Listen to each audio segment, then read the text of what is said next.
Chapitre 3. Une réponse tardive. La réponse se fit attendre près de 2 semaines. Ces derniers temps, à mon grand dépit, Alice avait été chargée des provisions. Elle avait également chaque soir au village pour voir si une lettre d'Arkwright était arrivée. Tandis que je restais confiné à la maison, ce soir-là, elle était enfin revenue avec la missive. Quand elle entra dans la cuisine, l'épouvanteur se chauffait les mains devant l'âtre. Elle lui tendit l'enveloppe et il lut les mots griffonnés dessus. Pour Monsieur Grégory à Chipenden. Je reconnaîtrai cette écriture entre mille, commenta mon maître. Merci, jeune fille. Maintenant, laisse-nous. Alice fit la moue, mais elle obéit. Elle connaîtrait la réponse d'Urquhart bien assez tôt. L'épouvanteur décacheta l'enveloppe et se mit à lire. J'avais du mal à contenir mon impatience. Quand il eut terminé, il me tendit la lettre avec un soupir. Autant que tu vois ça, petit, ça te concerne. À mesure que je lisais, mon cœur sombrait lentement dans ma poitrine. Cher monsieur Grégory, ma santé n'a pas été fameuse ces temps-ci et j'ai été très occupé. Mais bien que le moment soit mal choisi pour que je me charge d'un apprenti, je ne peux refuser votre demande, car vous avez été un excellent maître, et votre enseignement m'a toujours été d'un grand secours. Amenez-moi le garçon à 10 heures le 18 octobre. Je vous attendrai sur le premier pont qui traverse le canal au nord de Castor. Votre dévoué et respectueux Bill Urquhart.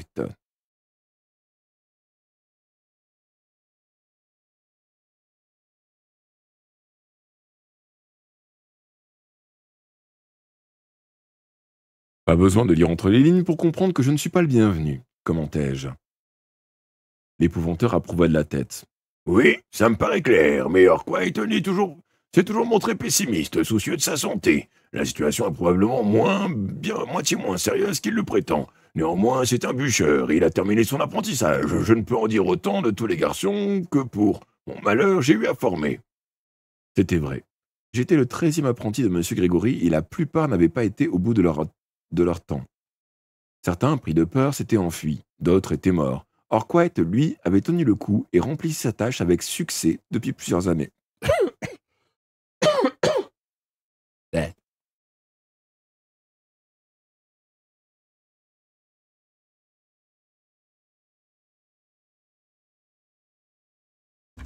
Donc, malgré son peu d'enthousiasme pour me recevoir, il avait sûrement beaucoup à m'apprendre. Depuis qu'il est à son compte, reprit mon maître, il a de belles réussites à son actif. As-tu entendu parler de l'éventreur de Coniston? Les éventreurs étaient des gobelins d'une espèce particulièrement dangereuse. L'apprenti qui m'avait précédé avait été tué par l'un d'eux. La créature lui avait mangé les doigts et le pauvre garçon était mort d'hémorragie. Le bestiaire que vous avez dans votre bibliothèque lui consacre un chapitre, dis-je. Exact, petit. Il a tué une douzaine de personnes. C'est Urquhart qui lui a réglé son compte. Interroge-le sur cette affaire à l'occasion. Il doit être fier de sa victoire, et il y a de quoi. Ne parle pas de ce que tu sais, laisse-le te raconter l'histoire lui-même. Cela t'aidera à instaurer de bonnes relations. L'épouvanteur désigna la missive avant de poursuivre. Cette lettre est arrivée juste à temps, nous nous coucherons tôt, ce soir, pour nous mettre en route à l'aube. En effet, le rendez-vous avec Urquhart était fixé 2 jours plus tard, au matin, et il y avait une grosse journée de marche jusqu'à Castor en traversant les collines. L'idée de devoir partir si vite n'était pas pour me réjouir. Mon maître dut remarquer ma mine lugubre car il déclara. Courage, petit, Urquhart n'est pas un mauvais bougre. N'est pas un mauvais bougre. Son expression changea soudain, il venait de comprendre. Ah, je vois, c'est la fille, hein? Je hochai la tête. Alice n'avait rien à faire chez Urquhart, et nous serions séparés plusieurs mois. Elle allait me manquer cruellement.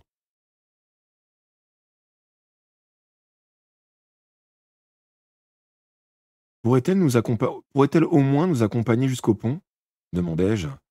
Je m'attendais à un refus. Bien qu'Alice nous eût sauvé la vie à plusieurs reprises, mon maître ne lui accordait toujours pas sa confiance et ne l'incluait que rarement dans nos activités. Par chance, il ne savait rien de son apparition sous la forme d'une pernicieuse quelques jours plus tôt. Je fus donc fort surpris de l'entendre acquiescer. Pourquoi pas? Va donc le lui annoncer tout de suite. Craignant qu'il ne change d'avis, je quittai aussitôt la cuisine à la recherche d'Alice. Je pensais la trouver dans la pièce voisine occupée à son travail d'écriture. Or, elle était à l'extérieur, assise sur une marche, fixant le jardin d'un air sombre. Il fait froid dehors, Alice, murmurai-je. Tu ferais mieux de rentrer, j'ai quelque chose à te dire. Mauvaise nouvelle, hein. Mauvaise nouvelle, hein? Arkwright accepte de te prendre? Nous avions tous deux espéré qu'Arkwright tardait à répondre parce qu'il refusait la demande de l'épouvanteur. Nous partons demain à l'aube, annonçai-je. La bonne nouvelle, c'est que tu nous accompagnes jusqu'à Caster. Ah, pour moi, ça reste une mauvaise nouvelle, assaisonnée d'une pincée de consolation. Je ne comprends pas pourquoi le vieux Grégory est si pressé de t'expédier là-bas. Il est peu probable qu'on voit revenir les recruteurs. D'accord sur ce point, mais il prévoyait de m'envoyer là-bas de toute façon. Maintenant ou plus tard, qu'est-ce que ça change? Je peux difficilement refuser. Je devinais qu'une des intentions de mon maître était de m'éloigner d'Alice. J'avais remarqué son regard quand il nous surprenait en train de rire ou de bavarder ensemble. Il m'avait maintes fois recommandé de garder mes distances. Évidemment, je ne m'en ouvris pas à mon ami. Je ne suppose qu'il n'y a rien à faire, soupira-t-elle tristement. Mais tu m'écriras, Tom, tu le promets? Si tu m'écris chaque semaine, j'aurai l'impression que le temps passe plus vite. Ça ne va pas être gai, la vie dans cette maison, en tête avec le vieux Grégory, en tête à tête avec le vieux Grégory. J'acceptais d'un signe, tout en me demandant comment ce serait possible. Envoyer du courrier coûtait cher. L'épouvanteur ne me donnait de l'argent que pour les besoins précis. Je devais donc lui en demander, et je craignais sa réaction. Je décidai d'attendre et de voir de quelle humeur il se montrerait le lendemain, au petit déjeuner. Voilà un des meilleurs repas que je n'ai jamais mangé, m'écriai-je en saussant mon assiette avec une tranche de pain. Ces œufs au bacon étaient parfaits. C'est vrai, renchérit l'épouvanteur avec un sourire. Mais félicitations au cuisinier. Un léger ronronnement monta de dessus la grosse table en de bois. Le gobelin appréciait le compliment. Pourrais-je vous emprunter un peu d'argent pour mon séjour chez Monsieur Arkwright? Lançai-je, il ne m'en faut pas beaucoup. Emprunter? Répéta mon maître en levant les sourcils. C'est un mot que tu n'avais encore jamais employé. Cela signifie que tu as l'intention de me rembourser? Il y a de l'argent dans une des malles de maman, repris-je. Je vous payerai la prochaine fois que nous irons à Pendle. Ma mère était repartie dans son pays, en Grèce, pour y combattre la montée de l'obscur. Mais elle m'avait laissé 3 malles. Dans l'une d'elles, qui contenait aussi des potions et des livres, j'avais trouvé 3 gros sacs remplis d'argent. Le tout était à présent en sécurité dans la tour Malkin sous la garde des 2 sœurs et de ma mère. De ma mère, pardon. Sous la garde des 2 sœurs et de ma mère. Des sorcières Lamia. Sous leur apparence domestique, les Lamia étaient des femmes comme les autres, à part une ligne d'écailles jaunes et vertes le long de leur colonne vertébrale. Mais les 2 sœurs étaient des Lamias sauvages, puissantes et dangereuses, avec des ailes d'insectes et des griffes redoutables tout à fait capables de tenir les sorcières de Pendle à distance. J'ignorais quand nous retournerions là-bas, mais cela arriverait un jour ou l'autre. C'est faisable, admit l'épouvanteur. Pourquoi as-tu besoin d'argent? J'aimerais écrire à Alice chaque semaine. Envoyer du courrier coûte cher. Ta mère n'apprécierait sûrement pas que tu gaspilles la somme qu'elle t'a laissée. Tu écriras à la fille 1 fois par mois, ce sera suffisant. Et tu mettras un mot pour moi dans la même enveloppe, ce sera plus économique. Tu me tiendras aussi informé des événements. Du coin de l'œil, je remarquai la bouche pincée d'Alice. Nous savions tous deux que ce n'était pas la dépense qui souciait mon maître. Il voulait surveiller notre courrier, mais j'aurais eu mauvaise grâce à protester. Une lettre par mois, c'était mieux que rien. Nous devrions nous en contenter. Après le petit déjeuner, l'épouvanteur m'emmena dans la pièce où il remisait ses bottes, ses manteaux et ses bâtons. Il est temps de remplacer ton bâton qui a brûlé, petit, me dit-il. Tiens, examine celui-ci, la taille te convient-elle? Il m'entendit un. Taillé dans une longue branche de sorbier, un bois particulièrement efficace contre les sorcières. Je le pris, étudiai son équilibre, il était parfait. Je remarquai alors une encoche à portée d'index. Je suppose que tu en connais l'usage, reprit mon maître. Fais jouer le mécanisme, voyons s'il est en bon état de marche. J'obéis. Il y eut un claquement sec et une pièce de métal jaillit à l'autre bout, pointue, tranchante. Le bâton qu'on m'avait volé n'était pas équipé d'une lame rétractable. Une fois j'avais utilisé celui de l'épouvanteur. Aujourd'hui, je possédais le mien. Je souris.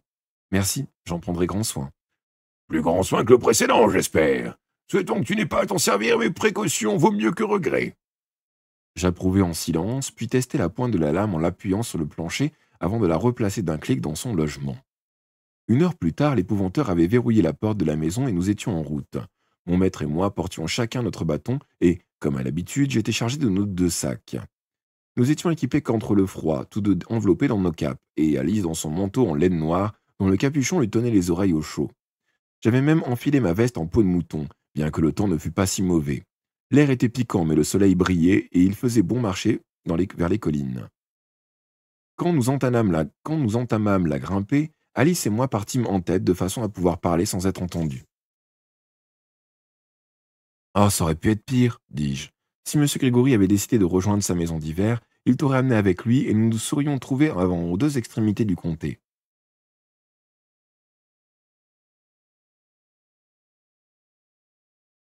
Habituellement, l'épouvanteur passait la mauvaise saison à Anglezark, loin au sud.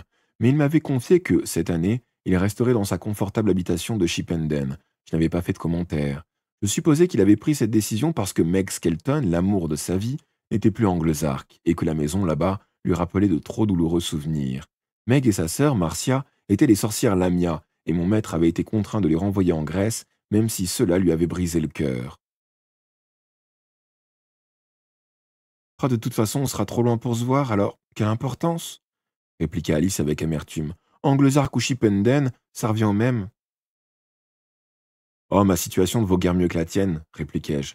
Crois-tu que j'ai envie de passer les 6 prochains mois avec Orquite?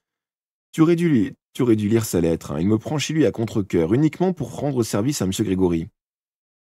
Et tu crois que je me réjouis de rester à Chipenden avec le vieux Grégory?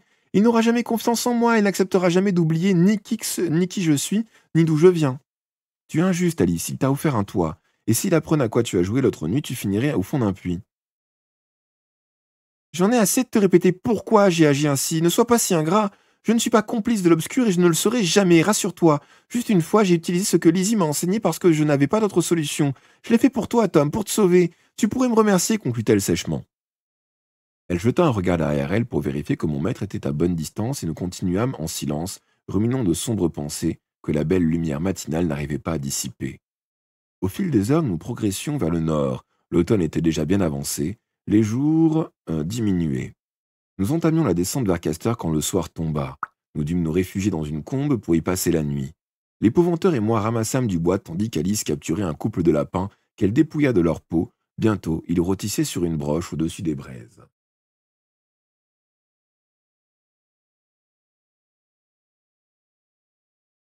À quoi ressemble le pays au Nordcaster demandai-je à mon maître. Nous étions assis en tailleur près du feu. Alice tournait la broche. J'avais proposé de l'aider, mais elle avait refusé. Elle avait faim et voulait que les lapins soient cuits à point. Elle connaissait mes médiocres talents de cuisinier. On dit que c'est le plus beau paysage du comté, répondit l'épouvanteur. Et ce n'est pas moi qui prétendrai le contraire. Il y a des lacs, des montagnes, la mer au sud. À l'extrême nord du comté s'étend le lac de Coniston, et à l'est du grand étang qui... Est-ce là qu'habite M. Orquat? Le coupai-je? Non, il n'est pas si loin. Un long canal coule vers le nord depuis Prieston, jusqu'à Kendall en traversant Caster. Sa maison est sur la rive ouest. C'est un vieux moulin désaffecté qui lui convient très bien. Et en ce qui concerne l'obscur demandai-je. Y a-t-il dans cette région un type de créature que je ne connais pas? Le lait te sort encore du nez, petit, ironisa l'épouvanteur. Il existe bien des manifestations que tu n'as jamais affrontées, et il n'est pas besoin d'aller à Castor pour les rencontrer. Sache qu'en raison de la présence du lac et du canal, le danger vient principalement de l'eau. Orquat est expert en sorcières et autres créatures qui font leur demeure dans la vase et les marécages, mais il t'apprendra tout ça. C'est à lui de te former à présent. Nous nous tûmes tandis qu'Alice continuait de tourner la broche. Ce fut elle qui rompit le silence. Je n'aime pas l'idée que Tom reste seul par ici, dit-elle d'une voix où perçait l'inquiétude. Le malin erre dans le monde désormais. Que se passera-t-il s'il s'attaque à Tom pendant notre absence? Comment se défendra-t-il? Il faut considérer le bon côté des choses, répliqua l'épouvanteur. Rappelons-nous que le démon a déjà maintes fois visité cette terre. C'est vrai. Mais ces passages ont toujours été courts. Il y a des tas d'histoires à ce sujet. Toutes racontent que ce vieux Satan ne restait jamais longtemps au même endroit, juste assez pour rendre service à une sorcière en échange d'une âme. Cette fois, c'est différent. Il a tout le loisir d'agir à sa guise. Certes, jeune fille, mais il est bien assez occupé par ses propres affaires. Crois-tu qu'il apprécie d'être soumis à la volonté d'un clan de sorcières? À présent qu'il est libre, il fait ce qu'il lui plaît pour ce qu'elle lui ordonne. Pas ce qu'elle lui ordonne.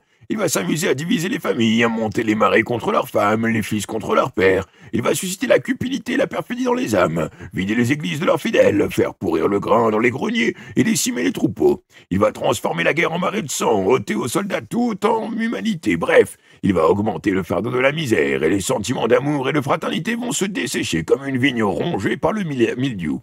Oui, chacun va en partir. Chacun va en pâtir. Mais Tom n'est probablement pas plus en danger que n'importe lequel d'entre nous, qui font du métier de l'ombre de combattre l'obscur.